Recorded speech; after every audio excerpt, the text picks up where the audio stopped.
오늘도 온전한 예배자의 모습으로 하나님 앞에 찬양으로 나가기 바랍니다. 나는 예배자입니다.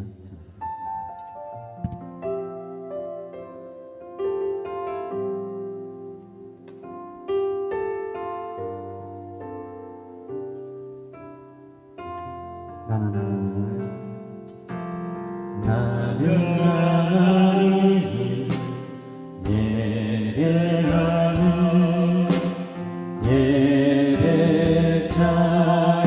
예배자입니다. 내가 서 있는 곳 어디서나 하나님을 예배합니다.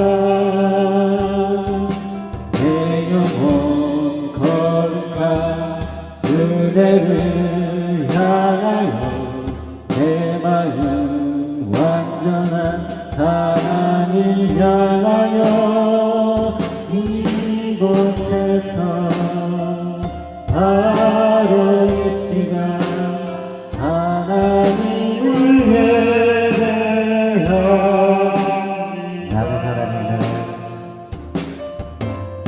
나는 하나님을 예배하는 예배자입니다. 내가 서 있는 곳 어디서나 하나님을 예배합니다. 내 영혼 거룩한 그대를 내 마음 완전한 하나님 향하여 이곳에서 바로 이 시간 하나님을 예배합니다. 찬양합니다. 나는 하나님을 예배하는 예배자입니다. 내가 서 있는 곳 어디서나 하나님을 예배합니다. 내 영혼 거룩한 은혜를 향하여 내 마음 완전한 하나님 향하여 이곳에서 바로 이 시간 하나님을 예배합니다. 내 영혼 거룩한 은혜를 향하여 내 마음 완전한 하나님 향하여 이곳에서 바로 이 시간 하나님을 예배합니다. 내 영혼 거룩한 내 영혼 거룩한 은혜를 향하여 내 마음 완전한 하나님 향하여 이곳에서 바로 이 시간 하나님을 예배합니다. 나의 평생에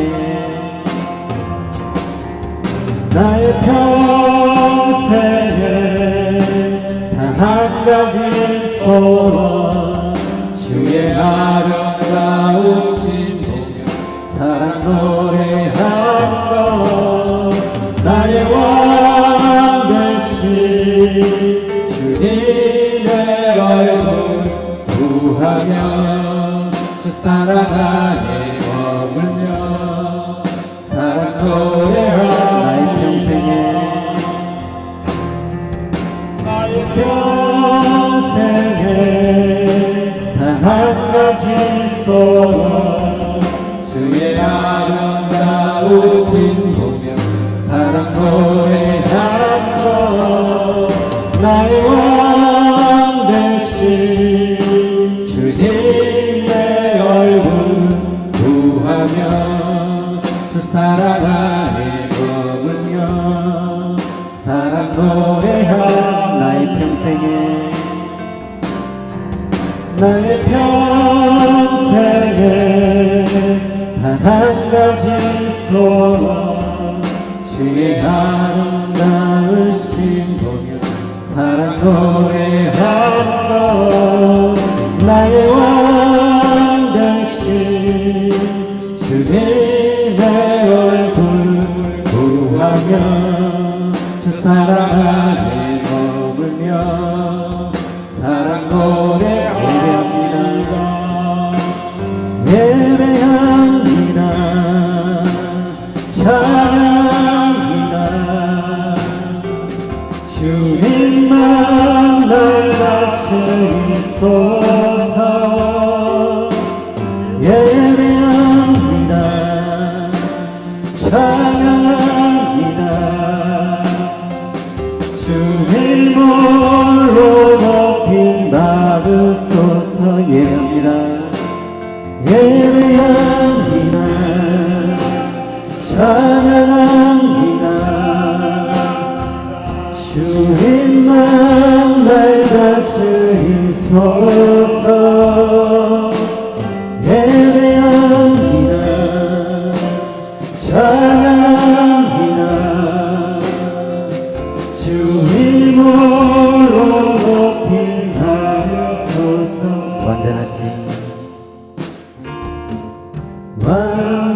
완전하신 나의 주 의의 길로 날 인도하소서 행하신 모든 일 주님의 영광 다 경배하 완전하신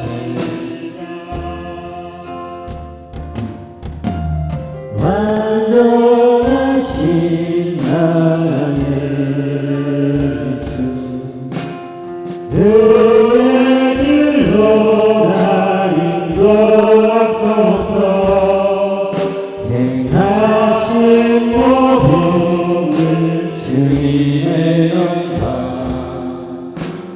다 경배합니다 예배합니다 찬양합니다 주님만 날 다스리소서 예배합니다 찬양합니다 주님 홀로 높임 예배합니다 예배합니다 찬양합니다 주님만 날 다스리소서 예배합니다 찬양합니다 주님 홀로 높임 받으소서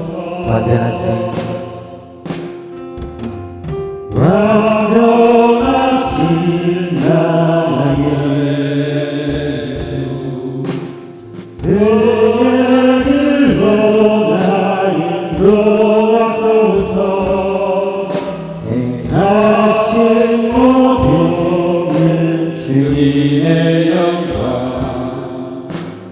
다 경배하 예배합니다 예배합니다 찬양합니다 주님만 날 다스리소서 예배합니다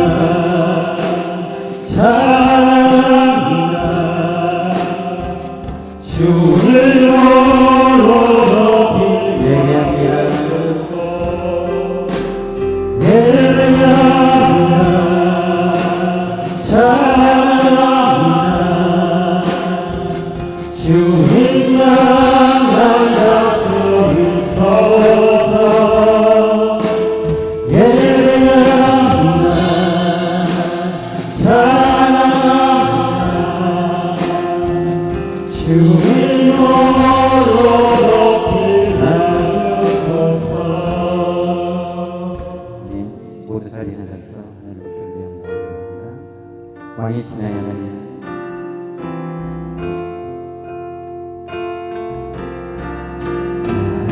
왕이신 나의 하나님,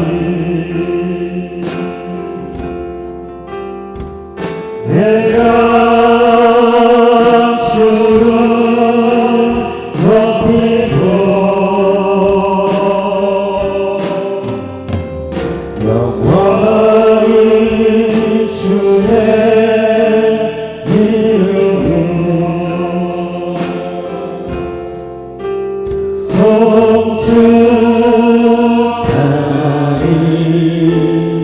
송축하리이다. 왕이신 하나님, 왕이신 나의 하나님, 내가 주님을 높이기로 합니다. 내가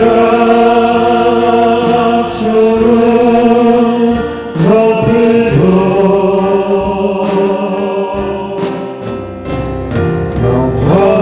영원히 주의 이름을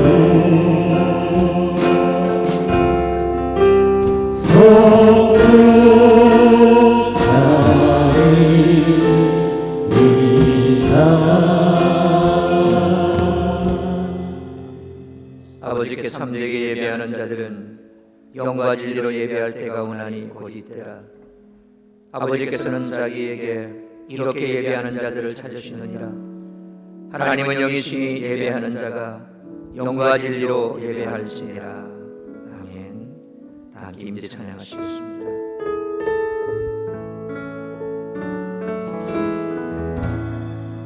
하늘의 문을 여소서. 이곳을 주목하소서. 주를 향한 노래가 꺼지길 나으니 하늘을 열고 보소서. 이곳에 임재하소서. 주님을 기다립니다. 기도의 향기가 하늘에 닿으니 주여 임재하여 주소서.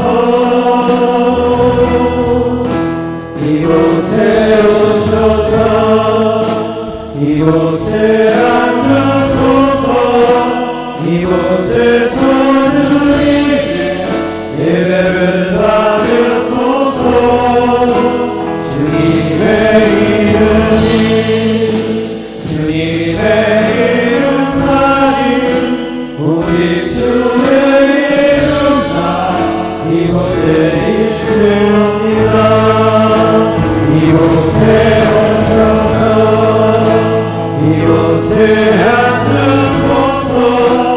이곳에서 주님의 예배를 받으소서. 주님의 이름이 주님의 이름만이 오직 주의 이름만 이곳에 있습니다.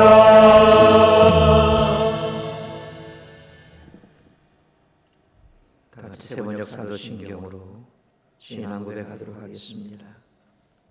나는 전능하신 아버지 하나님 천지의 창조주를 믿습니다. 나는 그의 유일하신 아들 우리 주 예수 그리스도를 믿습니다. 그는 성령으로 잉태되어 동정녀 마리아에게서 나시고 본디오 빌라도에게 고난을 받아 십자가에 못 박혀 죽으시고 장사된 지 사흘 만에 죽은 자 가운데서 다시 살아나셨으며 하늘에 오르시어 전능하신 아버지 하나님 우편에 앉아 계시다가 거기로부터 살아있는 자와 죽은 자를 심판하러 오십니다. 나는 성령을 믿으며 거룩한 공교회와 성도의 교제와 죄를 용서받는 것과 몸의 부활과 영생을 믿습니다. 아멘. 교도문 46번 시편 104편 교도하시겠습니다.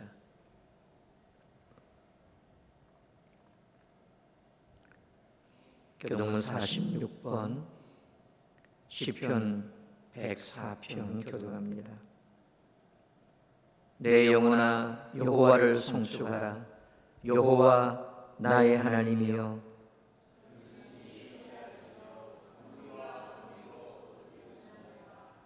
주께서 옷을 입음같이 빛을 입으시며 하늘을 휘장같이 치시며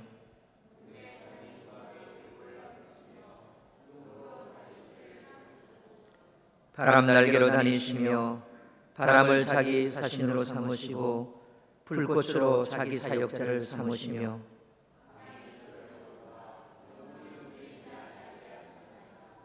주께서 물의 경계를 정하여 넘치지 못하게 하시며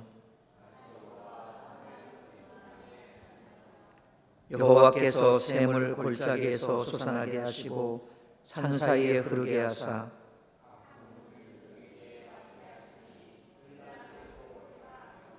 공중의 새들도 그 가에서 깃들이며 그가 그의 누각에서부터 산에 물을 부어주시니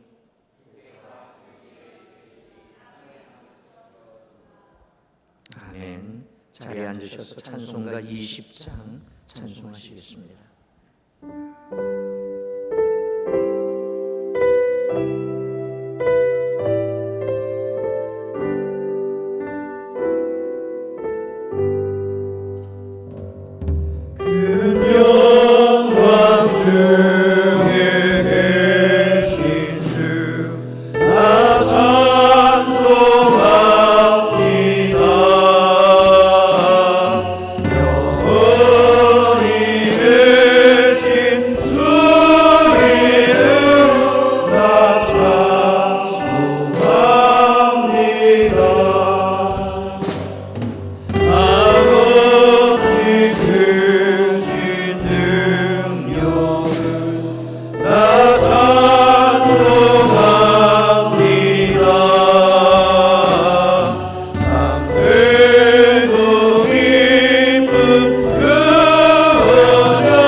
오늘도 우리가 주님 앞에 부름받은 주님의 자녀로 한 주간 동안 그 날개 아래 부어주신 은혜로 말미암아 평안함을 누리고 기쁨을 누리고 주님께서 우리에게 이 놀라운 구원의 은혜를 베풀어 주심에 감사하여 이 문 밖에 드릴 것 없어 주님 앞에 나와 예배합니다. 한 주간 우리의 삶이 힘들고 지쳐 쓰러질 것만 같았더라도 우리가 주님의 손에 붙들림바 되었기에 오늘도 주님의 인도하심을 쫓아 주 앞에 나왔습니다. 우리를 만져주시고 우리를 회복시켜 주시고 우리에게 한량없는 은혜를 베풀어 주시기를 원합니다. 한 주간 우리에게 베푸신 은혜가 너무 크고 감사하면 주님 앞에 더 감사할 제목이 넘쳐나는 삶을 살아가게 노라 결단케 하시고, 우리의 육신의 질병으로 고통받았다면 주님 피 묻은 손으로 만져주시고 안수함에 깨끗게 나음을 허락하여 주시옵소서. 우리는 주의 손길을 바랄 뿐입니다. 주의 은혜를 바랄 뿐입니다. 오늘도 그 주님의 은혜를 사모하는 마음으로 주 앞에 나왔사오니 우리가 온전한 예배자가 될 수 있도록 예배에 합당한 마음을 허락하여 주시고, 오늘도 말씀이 선포될 때에 그 말씀 쫓아 아멘으로 화답할 수 있는 우리 모두가 될 수 있도록 인도하여 주시옵소서. 우리가 간절한 마음으로 주님 앞에 기도하며 나아가겠습니다.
거룩하신 아버지 하나님, 은혜와 사랑을 감사합니다. 우리는 연약합니다. 우리는 부족합니다. 세상 가운데서 주님의 은혜가 아니면 살아갈 수 없는 그런 약한 존재이오나, 그러나 우리를 사랑하시는 주님의 그 큰 사랑이 우리를 붙들고 오늘도 주의 전전으로 우리를 인도하셨으니 감사합니다.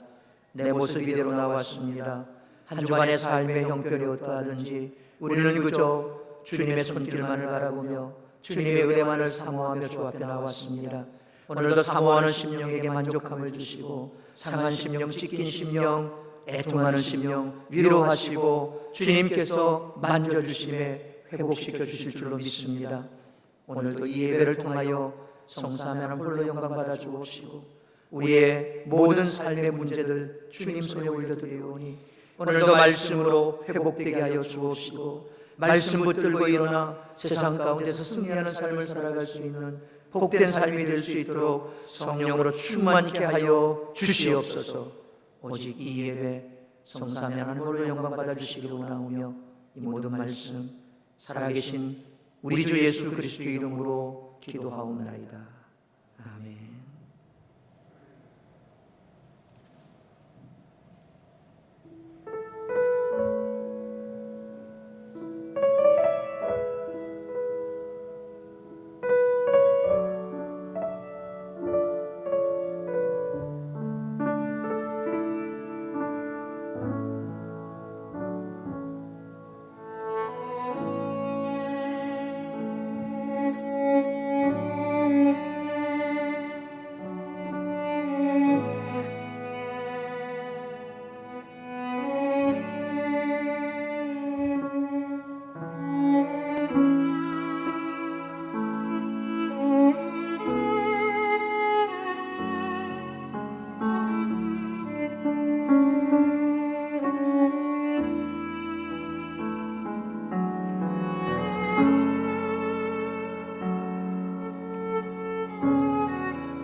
하나님께 영광의 박수 올려드리겠습니다.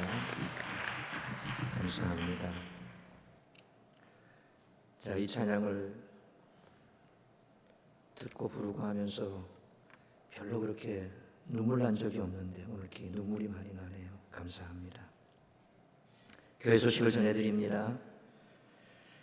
오늘 이분한 예배 후에 각 기관 정기 원래회로 모입니다. 오늘 또 오후 예배는 전구역 연합 예배로 드립니다. 다음 주는 맥주 감사절로 지킵니다. 주보 사이에 나눠드린 그 맥주 감사 봉투 또 기도하시면서 잘 준비해서 다음 주 하나님 앞에 올려드리겠습니다. 새벽 예배, 수요 예배, 금요 기도회에 여러분들 적극적인 참여 부탁드립니다. 특별히 금요 기도회에 많이 오시길 바랍니다. 제가 금요 기도회를 마치고 나면 사실 목이 안 풀립니다. 계속 1시간 동안 기도하고 찬양하고 하기 때문에 목이 많이 잠기는데 어쨌든 여러분들 누구나 알 것 없이 삶의 형편이 그렇게 녹록지는 않을 것입니다. 하나님 앞에 우리가 기도하는 것밖에 없습니다. 부르짖어 기도하면 하나님께서 하늘문을 열어주시고 또 우리의 나아갈 길을 인도해 주실 것입니다. 그래서 금요 기도에 오셔서 부르짖어 함께 기도하고 함께 찬양하는 그런 시간 될 수 있기를 바랍니다. 112 운동에도 적극적인 참여를 바랍니다. 여름철 각실 사용 후에 냉방기가 잘 꺼졌는지 잘 확인해 주시길 바랍니다. 임명합니다. 마라나타 찬양 선교단 리더와 호산나 찬양대 대원으로 박갑대 장로님 임명합니다. 1구역 구역장에 강외옥 권사님 임명합니다. 호산나 찬양대 연습 매주일 오후 1시 4층 찬양대 연습실에서 있습니다. 구역장 총무 모임 오후 3시 4층 베데롤에서 있습니다. 청년대학부 모임 매주일 낮 12시 30분 4층 베데롤에서 있습니다. 이제 행복 아카데미 회복의 삶을 시작하겠습니다. 7월 21일 주일 오후 3시 30분 시작합니다. 확신의 삶을 마치신 분들 다시 한번 함께 말씀의 은혜를 받는 시간 가져주시길 바랍니다. 교재 구입을 위한 계좌번호 안내해드리니 이쪽으로 교재비 입금해 주시면 되고요. 입금되는 대로 바로 교재를 구입해서 나눠드리도록 하겠습니다. 7월 토요 전도는 13일, 27일 토요일 오전 10시 30분까지 4층 엘림 카페로 오시면 준비하고 기도하고 함께 나가도록 하겠습니다. 나머지 광고는 주보를 참고하시길 바랍니다. 하나님 말씀 함께 보도록 하겠습니다. 신약 성경 312면 에베소서 3장 7절에서 13절까지 말씀 한 절씩 교도하겠습니다.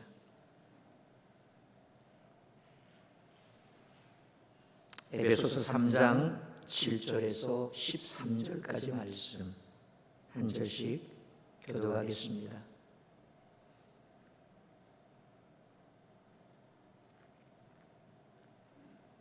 이 복음을 위하여 그의 능력이 역사하시는 대로 내게 주신 하나님의 은혜의 선물을 따라 내가 일꾼이 되었노라.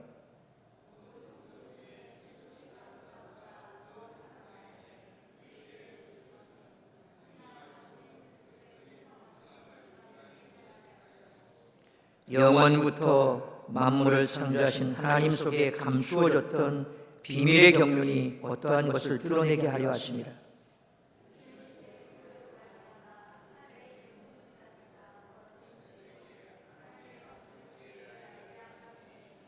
곧 영원부터 우리 주 그리스도 예수 안에서 예정하신 뜻대로 하신 것이라.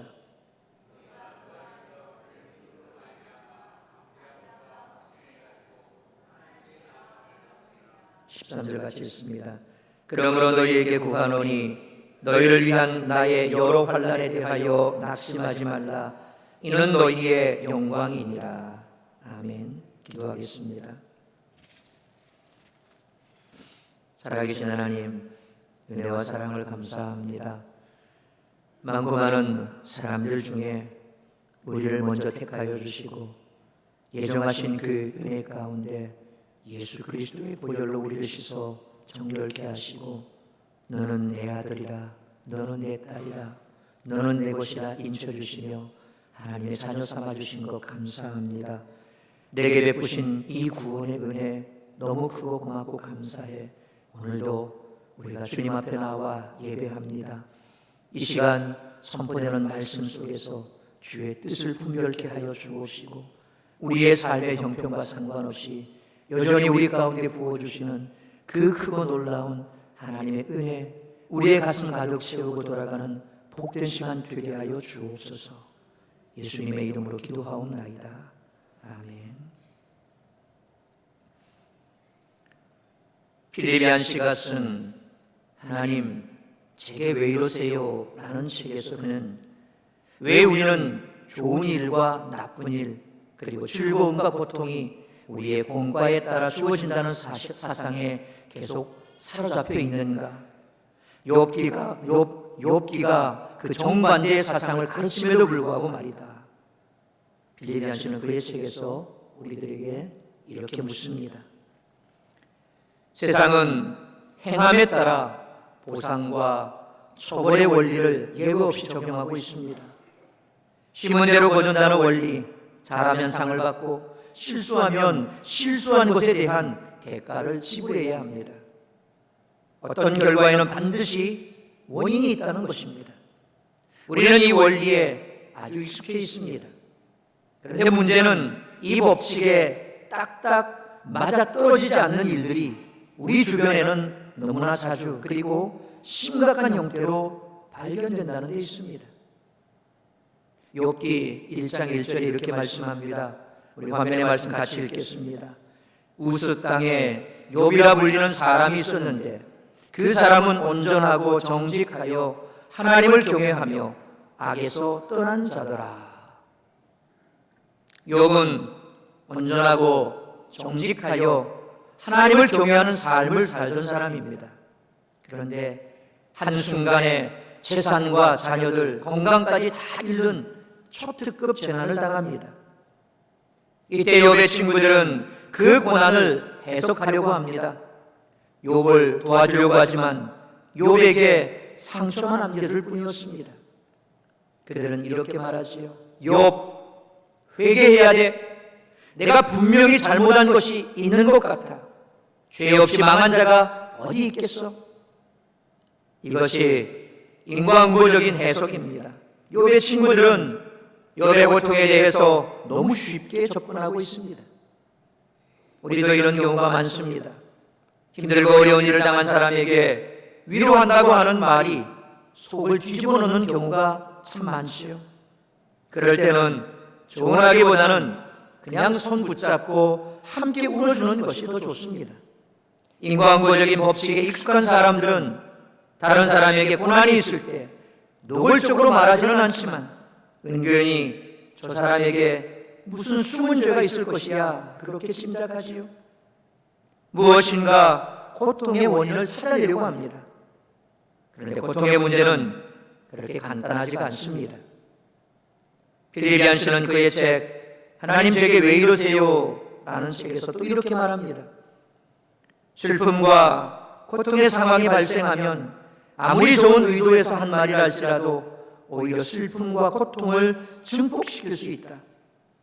직장을 잃거나 사업을 그만둔 가족에게 이렇게 된 데는 틀림없이 깊은 뜻이 있을 것입니다 라고 얘기하기는 쉽지만 그런 상황에서 하나님은 우리가 견딜 수 있는 것보다 더 큰 시련을 주시지는 않습니다 와 같은 말이 당사자에게 이해가 될 리가 없다.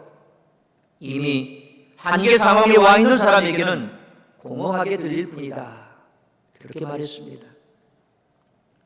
이처럼 우리들이 겪는 고통은 복잡하고 난해해서 쉽게 결론을 내릴 수 있는 것이 아닙니다. 고통은 다면체입니다. 한 가지로만 이해할 수가 없습니다. 우리가 살다 보면 수많은 고통에 연관되어 있습니다. 태어날 때부터 고통으로 시작되지요. 왜 나에게 이런 고통이 찾아올까? 암에 걸리고 싶어 걸린 사람은 아무도 없습니다. 그런데 어느 날 갑자기 암이 찾아옵니다. 이것을 해석할 수 있을까요? 유전자의 문제? 형제라고 다 걸리는 것이 아닙니다. 어떤 사람은 평생 담배를 피우는데도 폐암에 걸리지 않고 잘 삽니다. 교통사고도 그렇지요. 자동차들이 노란 중앙선 하나 그어놓고 수도 없이 서로 교차하며 오고 갑니다. 알고 보면 아찔한 일입니다. 음주운전자가 중앙선을 넘어오면 언제든지 무슨 일이건 일어날 수가 있습니다. 내가 운전을 잘하는 것과는 전혀 상관이 없습니다. 오래전 지소나 사랑해라는 책으로 알려진 이지손 자매도 교차로에 가면 가만히 서 있는데 음주운전을 하던 사람이 일방적으로 충돌해 와서 전신에 55% 3도 화상을 입고 꽃다운 나이에 온몸이 그저 녹았습니다. 인생의 고통 한가운데로 들어간 것입니다. 이처럼 나의 잘못이 아니라 나와 전혀 상관없이 닥치는 이런 고통의 문제를 어떻게 해석해야 할까요? 어떤 때는 고통을 해석하는 것 자체가 잔인한 일일 수도 있습니다. 날 때부터 난치병을 앓는 아들이 있습니다. 100만 명 중에 1명 정도 걸리는 그런 병에 걸린 아이를 기르는 부모의 심정은 어떨까요? 누구 잘못일까? 내가 잘못해서 그럴까? 내 죄 때문일까? 무엇 때문일까? 왜 이 아이가 이런 고통을 겪어야 하지? 누군들 예상이나 있겠습니까? 이 고통은 예고 없이 갑자기 다가옵니다. 저도 컴퓨터를 켤 때마다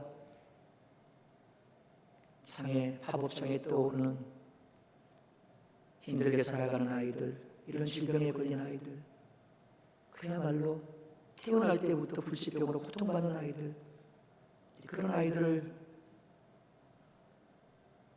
광고하는 영상을 볼 때마다 너무 마음이 아픕니다. 그래서 될 수만 있다면 정말 그런 아이들을 모두가 다 도와주고 싶지요.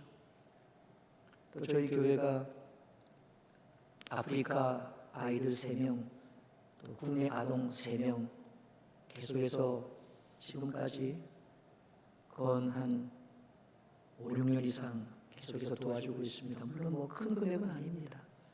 한 아이당 매달 3만 원씩, 그래서 6명 18만 원. 어떨 때는 참 요즘 같으면 그것도 어려울 때가 있습니다. 교회가 힘들어졌을 때 한 장로님이 그러더라고. 다 끊자고. 장로님이 끊자 그러는데 뭘 하겠습니까? 그러지요. 대답은 그렇게 했습니다. 그러고 나서도 계속 지금까지 도와주고 있습니다. 우리에게는 뭐 힘들다 어렵다 하지만 정말 아프리카에 있는 그런 아이들 한 달에 3만 원 별거 아닌 것 같지만 그들은 생계비나 마찬가지입니다. 그래서 도무지 끊을 수가 없어서 계속해서 지금도 그 아이들에게 보내주고 있습니다. 기아대책에서 가끔씩 휴대폰으로 문자가 옵니다. 또 그런 아이들, 불치병에 걸린 아이들, 그런 아이들의 광고가 뜰 때마다 너무 가슴이 아픕니다. 정말 될 수만 있으면 누구라도 그런 아이들을 돕고 싶겠죠. 과연 누구 잘못 때문에 그런 아이들이 고통을 당할까요? 그러나 그것에 대해서 어느 누구 하나 이것 때문입니다 라고 해답을 제시할 사람은 아무도 없습니다. 욥기에서 욥이 당하는 진짜 고통은 고통의 이유를 모른다는 것입니다. 여러분, 매를 맞아도 이유라도 알고 맞아야 하는데 이유를 알 수 없는 고통은 더 깊은 고통으로 몰아가지요. 그런 순간에 사람들은 내게 하나님 살아계세요? 내가 고통을 당할 때 어디 계셨습니까? 그렇게 하늘을 향해 원망합니다. 왜냐하면 하나님은 고통에 대해서 침묵할 때가 더 많기 때문에 그렇습니다. 그러나 고통의 깊은 곳에 있을 때 하나님께서 고통에 대해서 설명하신들 과연 우리가 납득할 수 있을까요? 신앙생활을 열심히 하고 자식을 위해서 새벽마다 기도하는 부모의 아이가 말씀을 피우고 속을 썩이는가 하면 불신자의 가정의 엄마는 날마다 놀러만 다니고 자식이 고3인지 고2인지도 모르고 신경 안 썼는데도 불구하고 그 자식은 인류대학에 들어가고 장학금을 받아오는 그런 경우도 얼마든지 많습니다. 설명이 안 됩니다. 우리가 세상을 사는 날 동안 고통의 문제로부터 자유로운 사람은 단 한 사람도 없습니다. 인류가 죄로 인해 에덴 동산에서 추방된 이후 인간에게 고통은 피할 수 없는 문제입니다. 고통은 누구에게나 어디에나 있습니다. 이 세상은 그래서 거대한 고통의 도가니와 같습니다. 죄악된 세상에서 고통은 불가피합니다.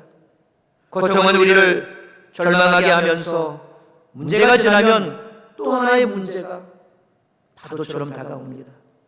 중요한 것은 이 고통의 문제를 어떻게 다룰 것인가 하는 것입니다.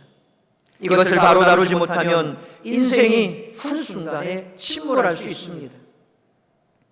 고통이 폭군처럼 거칠게 몰아치면 아무리 강한 사람이라도 무릎을 꿇습니다. 욥은 그에게 닥친 고통으로 태어난 것을 저주했습니다. 내가 왜 태어났을까? 자신의 생일을 저주했습니다. 내가 왜 태어났을까? 문제는 고통 자체보다 고통에 대한 바른 이해와 믿음의 태도입니다. 고통을 바로 다루지 못하면 이처럼 인생이 침몰하게 됩니다. 고통 때문에 원망과 자학과 저주로 가득 찬 그런 삶을 살 수도 있습니다.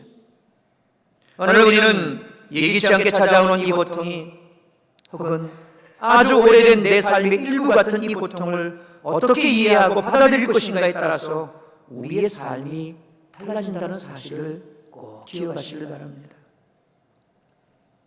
빌리안 씨는 그의 책 하나님 제게 왜 이러세요? 라는 책에서 또 이렇게 말합니다. 고통은 우리가 이제까지 의식하지 못했던 용기와 사랑과 자비 같은 우리의 잠재적 능력을 일깨워주는 은혜로운 계기를 제공해주기도 한다. 복음주의 기독교 저술가인 존 오토버그가 영적 성장에 관한 설문조사에 참여한 적이 있다. 수천 명의 사람들에게 당신이 영적으로 가장 많이 성장한 것은 언제이며 무엇이 그것을 가능하게 했는가? 라고 물었다. 그는 사람들의 영적 성장에 가장 많이 기여한 것이 무엇인가를 알고 깜짝 놀랐다. 그것은 목회자의 가르침, 소그룹 신교, 예배 또는 신학 서적이 아니라 고통이었다. 사람들은 다른 어떤 때보다 상실과 고통과 위기의 때 영적으로 더 많이 성장했다고 말했다. 라고 그는 말했다. 고통을 통해서만 우리는 그것에 숨겨진 가치를 발견한다. 고통은 우리를 위한 하나님의 본래의 계획의 일부이기 때문에 가치가 있는 게 아니라 고난 중에 일어나는 속량적 변화 때문에 가치가 있다. 우리는 우리의 상황이 어떻게 변할지에 관심이 있지만 하나님께서는 우리가 어떻게 변할지에 관심이 있으신 것 같다. 그는 그렇게 말했습니다. 그렇죠. 하나님의 계획 속에 이 고통이 포함되어 있기 때문에 가치가 있는 것이 아니라 이 고통을 통해서 하나님께서 우리를 속량하시고 우리를 변화시켜 주시는 그것에 더 큰 가치가 있다는 겁니다. 우리는 늘 우리의 상황이 앞으로 어떻게 변할 것인가 그것에 관점이 있죠. 거기에 초점을 맞추죠. 그래서 우리가 기도할 때도 그렇습니다. 이 상황을 바꿔달라고. 그런데 하나님은 거기에 초점이 있는 것이 아니라 이 상황 속에서 이 고통 속에서 네가 어떻게 바뀔 것이냐, 네가 어떻게 변할 것이냐. 우리는 하나님께서 우리에게 초점을 맞춘다는 사실, 변화되는 우리에게 더 관심이 있다는 사실을 우리는 기억해야 됩니다. 고통은 피할 수 없지만 고통이 더 이상 저주나 불행으로 끝나지 않기를 그런 길이 우리에게 열렸다는 것입니다. 그것은 바로 복음, 하나님의 은혜라는 것입니다. 하나님은 고통에 대한 이유를 설명하지 않을 때가 많지만 설명 대신에 우리에게 은혜를 허락하십니다. 세상은 알 수 없는 고통으로 둘러싸여 있지만 놀라운 것은 그 고통보다 더 큰 하나님의 은혜가 우리를 둘러싸고 있다는 것입니다. 바울이 오늘 본문에서 우리에게 말하는 것이 바로 이것입니다. 바울이 누굽니까? 사도 바울은 당시 헬라 철학의 대가였습니다. 세계적인 속학 가말리엘의 문화생으로 그는 헬라 철학의 흐름을 누구보다도 잘 알고 있었고, 인생의 흐름과 이치를 누구보다도 잘 알고 있었고, 자연의 흐름과 사람들의 생각을 누구보다도 잘 알고 있었습니다. 그는 다른 사람이 존경할 만한 지식을 가진 사람이었습니다. 그는 모두가 부러워할 만한 로마 시민권을 가진 사람이었습니다. 많은 사람이 이 셋 중 한 가지만이라도 얻기 위해 일평생을 투자하는데 바울은 그 모든 것을 가진 사람이었습니다. 그런 그가 자신이 가진 것들을 배설물과 같다라고 성경에서 표현하고 있습니다. 구속의 은혜에 비하면 아무것도 아닌 것이라고 고백하고 있습니다. 스스로를 대단한 존재라고 생각했었던 그런 자신이었지만, 그리고 그런 자신의 신념 때문에 사람을 죽일 정도로 열심히 있었던 사람이었는데, 그러나 그것이 거짓이었다는 것을 발견했고, 그래서 자신은 이제 그 운명 하나 바꿀 수 없는 연약한 존재였음을 알고, 자신의 죄의 문제를 해결할 수 없는 연약한 자임을 깨닫게 되었을 때 하나님의 사랑을 가장 소중하게 여기게 되었고, 그것을 믿는 믿음 안에서 살아가게 됨이 가장 큰 기쁨인 줄 알게 됐던 것입니다. 그렇기 때문에 자신이 이전에 그렇게 자랑하고 그렇게 붙들었던 모든 사람들이 부러워했던 그 모든 것들이 배설물처럼 여겨졌던 것입니다. 그리고 사도 바울은 오늘 본문에서 이렇게 고백합니다. 우리 8절 말씀 같이 읽겠습니다. 모든 성도 중에 지극히 작은 자보다 더 작은 나에게 이 은혜를 주시는 것은 측량할 수 없는 그리스도의 풍성함을 이방인에게 전하게 하시고. 아멘. 여기서 측량할 수 없는 이라고 번역된 아넥시크니아스토스라고 하는 말이 있습니다. 이 아넥시크니아스토스라고 하는 말은 파악할 수 없는, 이해할 수 없는, 찾아낼 수 없는 그런 뜻이 있습니다. 사람으로서는 도무지 파악하거나 이해하거나 찾아내거나 설명할 수 없다는 그런 뜻입니다. 하나님의 은혜는 우리가 이해할 수 없습니다. 어느 곳에서도 찾아낼 수도 없습니다. 설명될 수도 없습니다. 바울은 자신이 사도가 된 이유를 전혀 알 수 없었습니다. 예수와는 상관없이 살았던 자신이 어찌 사도가 되었고 이 복음을 깨닫게 하셨는지 설명이 안 된다고 고백합니다. 그렇기 때문에 전적인 하나님의 은혜라고밖에 말할 수가 없었던 것입니다. 모든 삶의 이유는 그분으로 말미암았다는 것입니다. 원인이 있고 결과가 있는 세상, 무엇을 해야만 얻을 수 있는 세상을 살아온 사람들에게 이 은혜의 원리는 이해할 수 없고 받아들이기 힘들다는 것입니다. 지금 그는 차디찬 감옥에 갇혀 있습니다. 이제 죽을 날이 얼마 남지 않은 고통 속에 있는 자입니다. 그가 받은 은혜는 크지만 그가 겪고 있는 현실엔 견디기 힘든 고통이 그를 애고싸고 있습니다. 그러나 세상의 모든 것을 다 잃었어도 그는 은혜의 깊이에서 그것을 아파하거나 그것 때문에 후회하지 않습니다. 오히려 자신이 하나님의 일꾼이 되었고 자기가 그렇게 거부하고 배척했던 복음을 오히려 세상 앞에 전하는 즐거움 때문에 지금 감사하고 있는 것입니다. 우리들이 구원받았다는 것은 진정 놀라운 일이 아닐 수 없습니다. 은혜는 설명할 수 없습니다. 예기치 않은 고통으로 인생의 밑바닥을 기고 있다 할지라도 하나님의 은혜가 우리에게 임한다면 우리는 그 고통 속에서도 다시 일어설 줄 믿습니다. 설명이 안 되는 고통으로 절망하는 우리에게 설명이 안 되는 더 큰 은혜가 덮어지면 놀라운 역사가 일어날 줄 믿습니다. 기억하십시오. 인생은 고통의 크기의 문제가 아니라 은혜의 크기에 의해서 결정된다는 사실을 잊지 마십시오. 은혜가 없이 고통만 당하면 진짜 죽습니다. 그러나 고통 자체보다 하나님의 은혜가 그 고통을 압도하면 고통은 결코 저주가 아닙니다. 은혜 없이 당하는 고통이 저주라는 것입니다. 나치의 유대인 강제 수용소에서 살아남아 훗날 심리치료학교를 세운 빅터 프랭클은 인간이 인생에서 의미를 찾기 위해 노력할 때 가장 강력한 추진력이 나온다는 그런 결론을 내렸습니다. 그는 이렇게 말했습니다. 의미 없는 고통이 절망이다. 인간에게서 모든 것을 빼앗아갈 수 있지만 단 하나는 빼앗아갈 수 없다. 그것은 인간의 자유 중 마지막 남은 것이다. 그것은 바로 어떤 상황에서도 자신의 마음가짐을 선택할 수 있는 자유이다. 아우슈비츠 유대인 수용소에서 누구나 다 절망합니다. 언제 좋을 줄 알 수 없는 그런 절망 속에 있습니다. 희망이 없습니다. 그런데 그런 절망 속에서도 누군가는 내일 저 구름 사이에 반드시 해가 다시금 떠오를 것이다. 우리에게는 그날을 소망한다. 그 소망이 그를 견디게 했고, 그 소망이 그를 살게 했고, 그 믿음이 그를 고통에서 건져낸 것입니다. 누구나 다 고통 속에 들어갈 수밖에 없는 고통 가득한 세상 속에서 우리는 고통을 선택할 수도 있고, 혹은 그 고통 넘어 하나님의 은혜를 선택할 수도 있습니다. 이것은 우리의 자유입니다. 그래서 우리가 무엇을 선택하느냐, 그것에 따라서 우리의 삶이 달라지는 것입니다.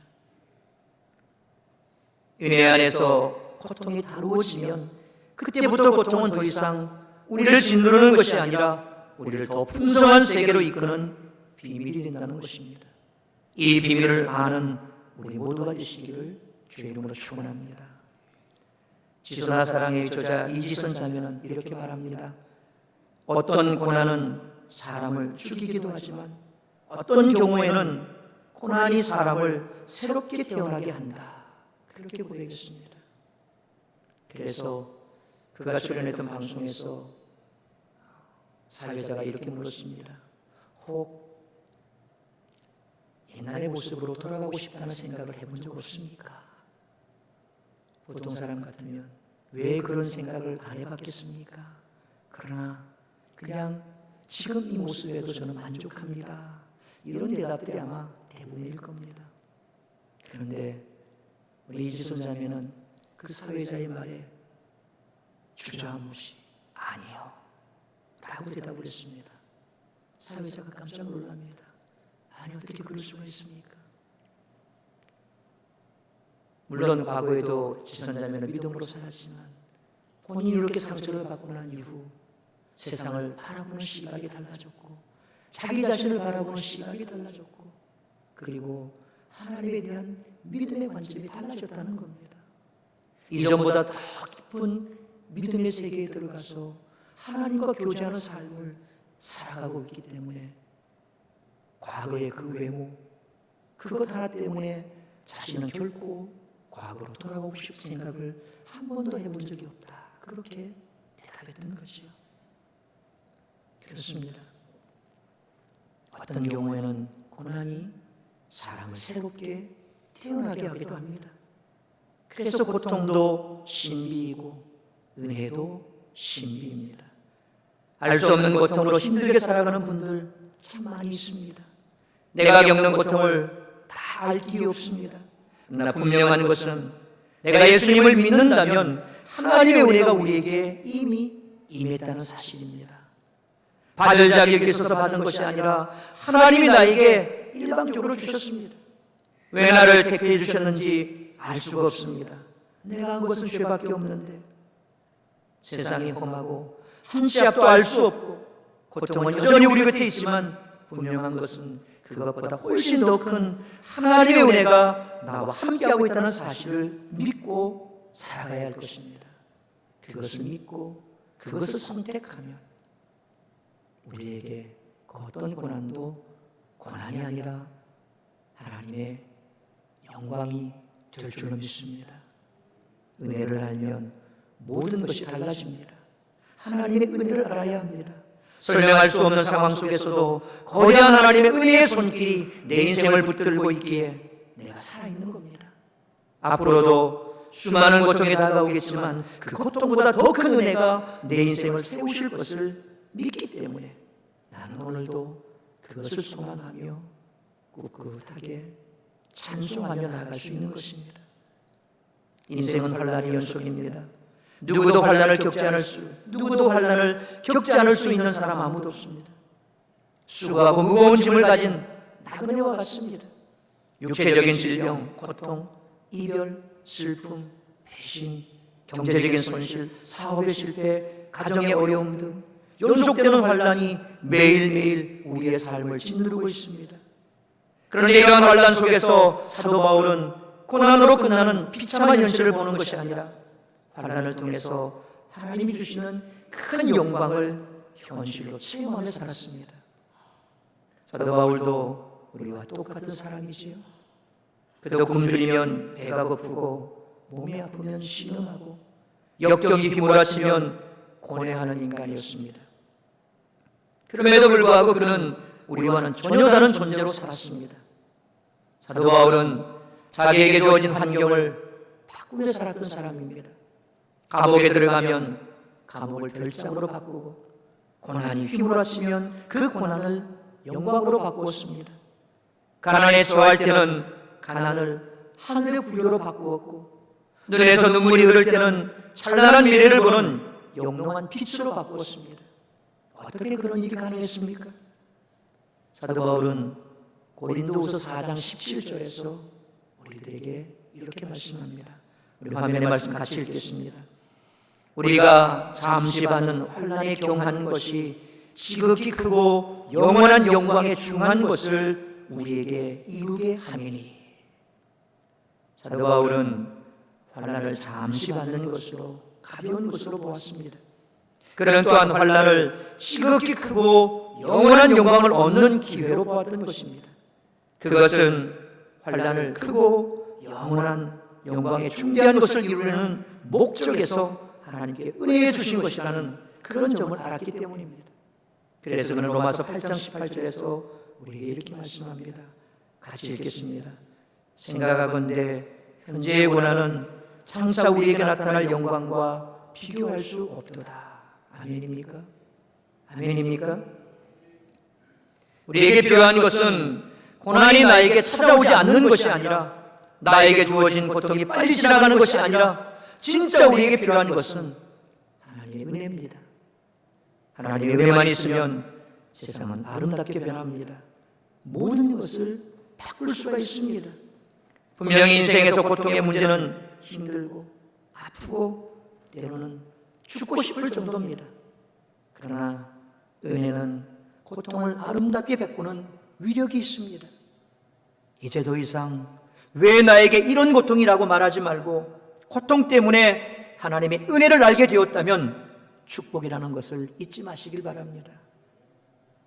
나의 노력, 나의 능력, 내가 잘나서가 아니라 예기치 않은 순간에 다가와 나의 삶을 에워싸는 하나님의 은혜만 있다면 두려울 것이 아무것도 없습니다. 그래서 로마서 8장 28절에 이렇게 말합니다. 우리 같이 읽겠습니다. 우리가 알거니와 하나님을 사랑하는 자 곧 그의 뜻대로 부르심을 입은 자들에게는 모든 것이 합력하여 선을 이루느니라. 아멘입니까? 아멘입니까? 그러므로 오늘 내가 내 힘으로 인생을 버티고 살고 있는 것이 아닙니다. 내 힘과 내가 가지고 있는 재주와 노력, 그런 것들은 한 방의 바람과 함께 날아가 버릴 수도 있다는 것입니다. 우리는 여전히 고통이 난무한 세상 가운데 삽니다. 피해갈 수 없고 이해할 수 없는 고통이 우리를 절망하고 좌절하게 할 수 있지만 또한 놀라운 하나님의 은혜가 그 고통을 에워싸고 있기에 우리는 고통에 매몰되지 않고 하나님의 은혜로 더욱 비상할 수 있고 우리에게는 아직 소망이 있습니다. 고통은 피할 수 없지만 우리가 두려워하지 않을 수 있는 것은 측량할 수 없는 그리스도의 풍성한 은혜가 우리를 사로잡는다면 우리는 넉넉히 이김을 알고 있기 때문입니다. 고통 속에서 혼자 몸부림치지 마시고 하나님의 은혜의 바다로 나오셔서 그 은혜를 누린다면 고통이 영광이 되는 역사가 우리 가운데 있을 줄로 믿습니다. 이해할 수 없지만 그 고통 속에 하나님의 뜻이 있음을 믿고 고통에서 벗어나고 탈출하려고 몸부림치는 대신에 그 고통을 겸허하게 받아들이십시오.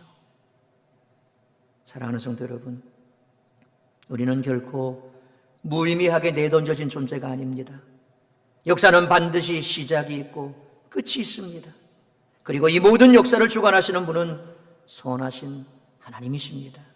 그 하나님께서 웅대한 목적을 가지고 우리를 선택하셨다면 마침내 풍파가 없는 천국의 항구로 우리를 인도하실 것입니다. 이 놀라운 소망을 가지고 질병과 고통과 가난과 배신과 사랑하는 가족과의 사별의 아픔 같은 모든 환난과 고통 속에서라도 더 놀라운 하나님의 은혜를 누리며 살아가는 우리 모두가 되시기를 주의 이름으로 축원합니다. 기도하겠습니다. 살아계신 아버지 하나님, 은혜와 사랑을 감사합니다. 우리는 너무나 연약하고 부족하기에 우리의 삶에 끝도 없이 밀려오는 이 고통의 파도에 휩쓸려 언제나 빨리 이 고통이 내게서 떠나갔으면, 이 고난의 상황 속에서 빨리 내가 구출되었으면, 우리는 그런 생각밖에 하지 않습니다. 그런데 이 고통과 이 고난에는 하나님의 뜻이 있고, 뿐만 아니라 이 고난과 고통보다 더 큰 하나님의 은혜가 이미 우리에게 임했다는 사실을 우리가 다시 한번 깨닫게 됩니다. 그러므로 무엇을 우리가 선택할 것인가? 고통과 고난 속에서 현실의 문제를 붙들고 그것을 선택할 것인가? 좌절하고 낭망하고 절망하고 울분을 터뜨리고 하늘을 향해서 원망하는 그런 삶을 선택할 것인가?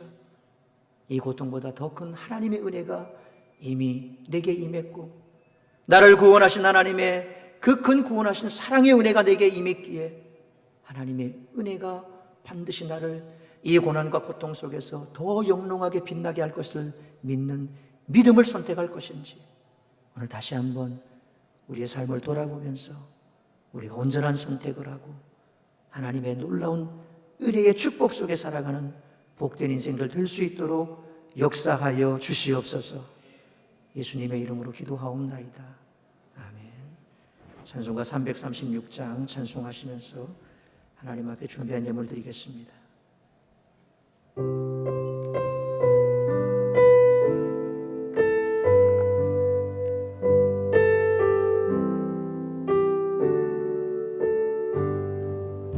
환난과 핍박 중에도 성도된 신앙 지존해 이 신앙 생각할 때에 기쁨이 충만하도다.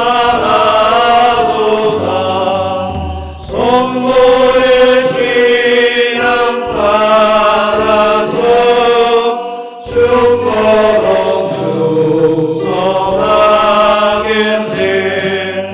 복중의 매인 소도나 양식은 자유 얻었네.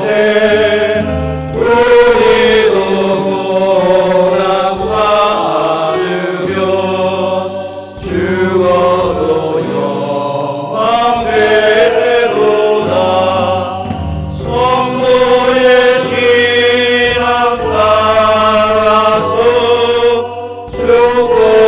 원수도 살아나겠네.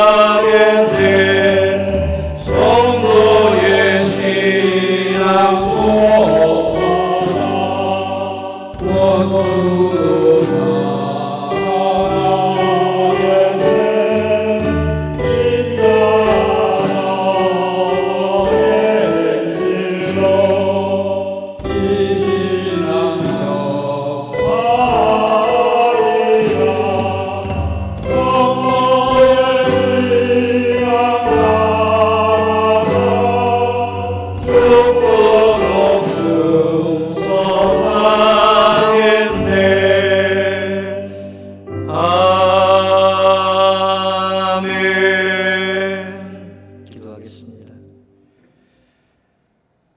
사랑과 은혜가 풍성하신 아버지 하나님, 언제나 우리를 먼저 사랑하신 그 사랑으로 우리를 붙드시고 우리를 먼저 택하신 그 구원의 은혜, 우리가 날마다 내가 무엇으로 보답할까 하는 마음으로 주님의 은혜를 사모하며 나아가는 그런 삶을 살아가기를 다짐하며 주님 앞에 귀한 예물을 올려드립니다.